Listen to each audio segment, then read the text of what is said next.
اناللہ وانا الیہ راجعون. زمون د عمران خان د یو سپورټر، یو ورکر، یو سوشل میډیا ورکر، یو یوټیوبر، یو ویلاګر د هغه ورور په پاکستان کې نامعلوم وویشتو او قتل کړو او شهید کړو. نامعلومه څوک دی ټولو خلکو ته معلوم دی.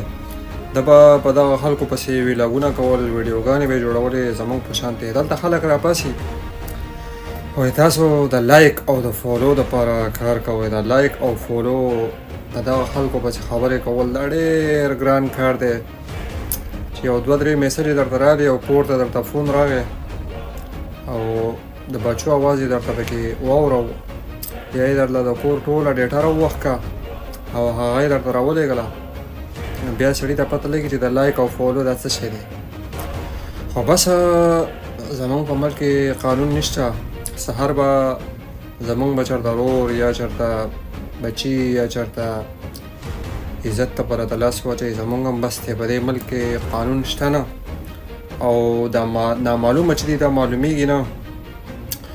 او موږ هم د دې پښتنو دپاره ډېرې چغې ووهلې، ډېر سپورټ مو وکړو. او دغه علیزی چې کوم دی هم په بهر ملک او موږ هم په بهر ملکونو کې نو هلته چې کوم دی ورور یې ورله وویشتو، شهید یې کړو. دغه ظالم جابر نظام چې کوم دی، الله دې زموږ په خپل ملک باندې خپل رحم وکړي او الله دې دغه سرمایه داره دغه خلک چې کوم دی الله دې نیست نابود کړي. الله دې پې د بلې غاړه نه بل یو ملک ورته مخامخ کړي چې د دیونه د هر څه چې کوم دی پاتې کړي او نیست نابود کړي. په دغه زورورو دی الله پاک نور زورور پیښ کړي، الله دې تباه و برباد کړي.